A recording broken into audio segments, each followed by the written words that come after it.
Assalamualaikum warahmatullahi wabarakatuh. Perkenalkan kami dari kelompok 4 pada Responsi Ekonomi Politik Paralel 1.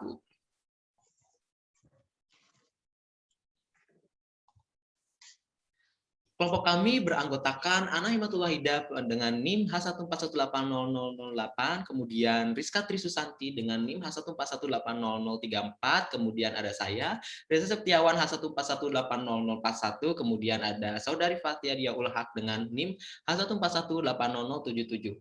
Pada kesempatan ini, kelompok kami akan membahas tentang analisis kasus Jiwasraya dan transaksi gelap di pasar modal Indonesia.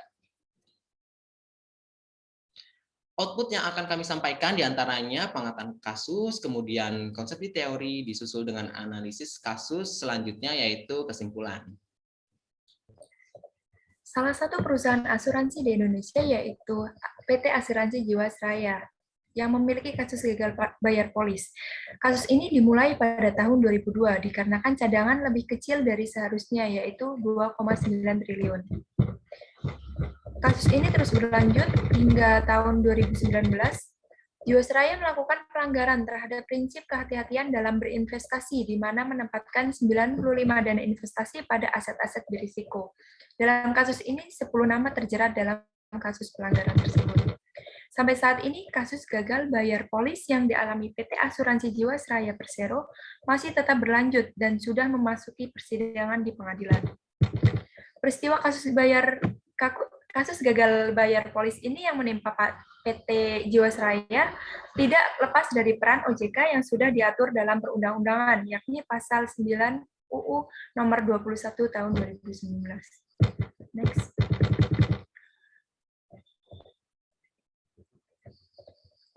Hal tersebut perlu dianalisis bagaimana kasus Jiwasraya dan transaksi gelap di pasar modal Indonesia bisa terjadi, serta peran pemerintah serta lembaga yang berwenang dalam memecahkan permasalahan dari kasus tersebut.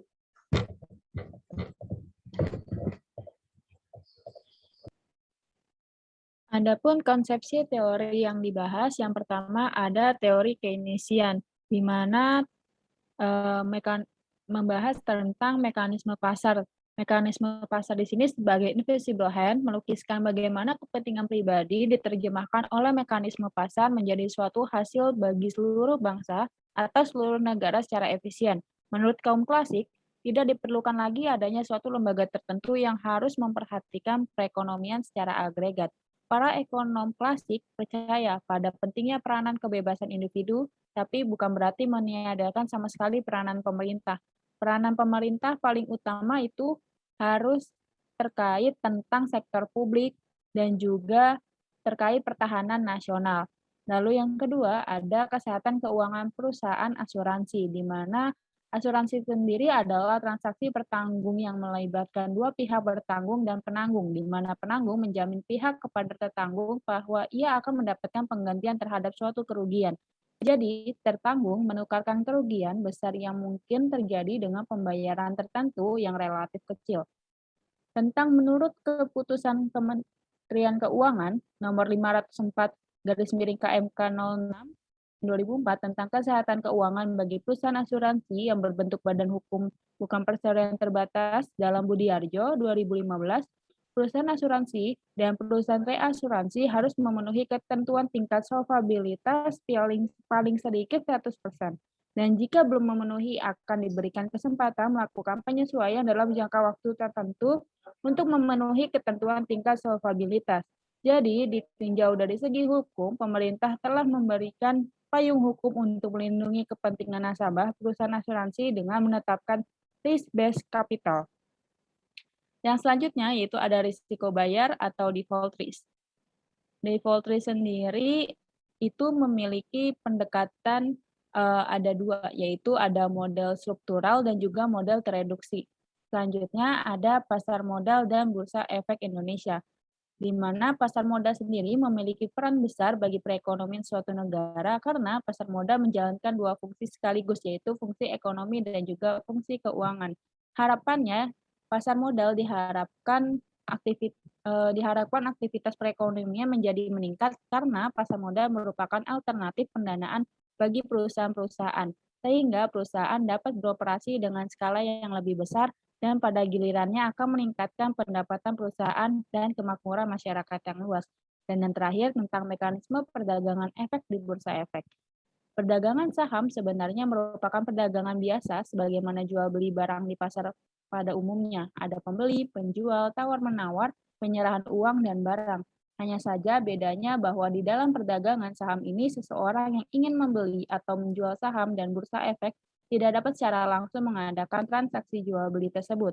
Untuk melakukan jual beli, investor harus melalui perusahaan efek atau broker atau pialang yang juga anggota bursa yang selanjutnya akan bertindak sebagai pembeli atau penjual.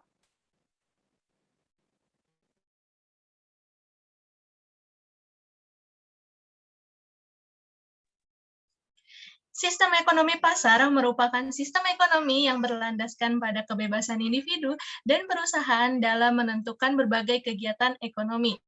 Pada sistem ekonomi ini, seluruh kegiatan perekonomian dititik beratkan pada mekanisme pasar. Hal ini merupakan bentuk sistem ekonomi dengan pendekatan klasik. Dalam hal ini, pasar modal juga dapat dikategorikan sebagai pasar yang mengadopsi sistem ekonomi klasik, karena mekanisme yang terdapat di dalam pasar modal menggambarkan terjadinya proses jual beli berbagai instrumen keuangan yang memungkinkan terjadinya alokasi dana yang efisien. Jika melihat dari pendekatan klasik, maka seharusnya pasar modal dapat mencapai kondisi alokasi yang paling efisien secara natural tanpa adanya intervensi dari pemerintah.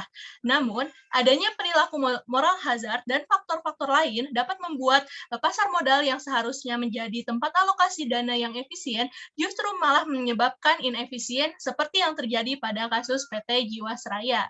Kegagalan pasar yang terjadi pada kasus PT Asuransi Jiwasraya disebabkan karena terkena kasus gagal bayar Gas Saving Plan sebesar 802 miliar rupiah akibat buruknya keuangan Jiwasraya karena membeli saham-saham lapis kedua dan ketiga setiap menjelang tutup kuartal agar seolah-olah laporan keuangannya bagus atau yang disebut sebagai praktek window dressing.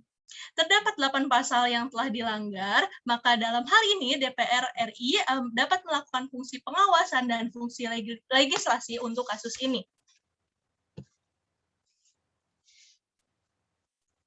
Dari kasus Jiwasraya tersebut, kita dapat menganalisis bahwa ide dari pendekatan klasik yang tidak mempertimbangkan atau sedikit adanya intervensi dari pemerintah tidak dapat diterapkan dalam secara sepenuhnya pada praktek kehidupan nyata. Pasalnya, setiap kegiatan ekonomi pasti membutuhkan intervensi pemerintah, termasuk di Indonesia. Dalam kasus PT Jiwasraya ini, intervensi pemerintah dapat dilakukan melalui upaya pemerintah dalam memberikan regulasi dan sanksi atas tindakan Jiwasraya yang menyebabkan kerugian dan inefisiensi pasar. Namun, meskipun begitu, intervensi pemerintah dalam pasar pun perlu adanya pembatasan. Dalam kata lain, intervensi pemerintah cukup jika terjadi kegagalan pasar secara mengganggu kesejahteraan pihak dalam pasar saja, agar fungsi pasar sebagai tempat alokasi yang efisien itu dapat tercapai.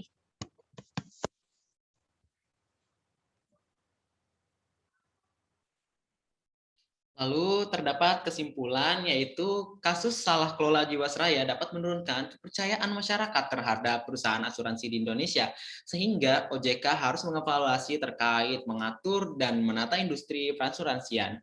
Penyelamatan dana nasabah dan investor merupakan upaya yang mendesak untuk dilakukan pemerintah ke depan, sehingga perlu dilakukan pengawasan intensif untuk menjaga stabilitas sistem keuangan, khususnya pada industri perasuransian. Kemudian terdapat sarannya yaitu DPR RI perlu mendesak Kementerian BUMN agar segera menentukan OJK untuk meningkatkan pembinaan dan pengawasan yang intensif terhadap lembaga-lembaga yang keuangan khususnya non-bank. Hal ini dikarenakan kasus Jiwasraya dapat berdampak sistemik pada sektor keuangan non-perbankan, di mana transaksinya menyangkut para investor dan nasabah pemegang polis dalam jumlah yang sangat banyak. Berikut terdapat sebuah kutipan oleh Epictetus. Wealth consists not in having great possession, but in having few ones. Sekian pembahasan dari kelompok kami, kurang lebihnya kami mohon maaf. Wabillahi taufiq wal hidayah. Wassalamualaikum warahmatullahi wabarakatuh.